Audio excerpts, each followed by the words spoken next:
How to add a custom status on Discord account. In this video, I'm going to show you how you can simply add a custom status on your Discord account. So first of all, what you're going to do is open up your Play Store if you're using Android device and App Store if you're using an Apple device, and make sure that your Discord application is updated.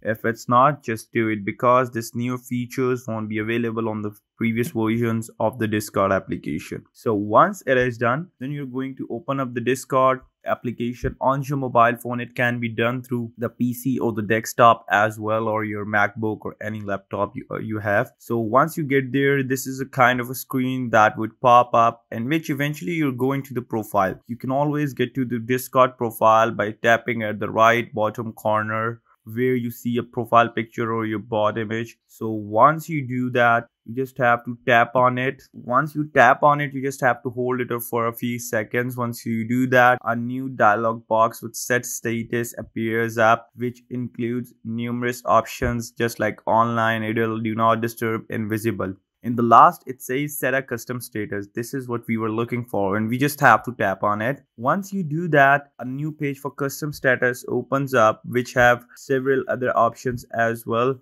for how much time, for how much period the status would appear. For example, clear the status in 30 minutes, in 1 hour, in 4 hours, clear tomorrow. So it is all up to you whether you want to delete this or clear this status, or you want to have it for few or some time. So once you write a custom status, for example, I am doing it, I would set it for 4 hours. Once I do that, after 4 hours, the custom status would eventually get deleted or cleared in 4 hours. So this is how you do it. And once I tap on this blue icon, it would automatically be saved. And as you see just below my username, how to digital, my custom status has appeared. So this is how you add a custom status on your Discord account. I hope this video was informative and you guys liked it. So don't forget to like, comment, share, and subscribe the channel, and do hit that bell icon. Lastly, if you guys have any query or question regarding the video, comment down below. I would love to answer. Peace out till next time.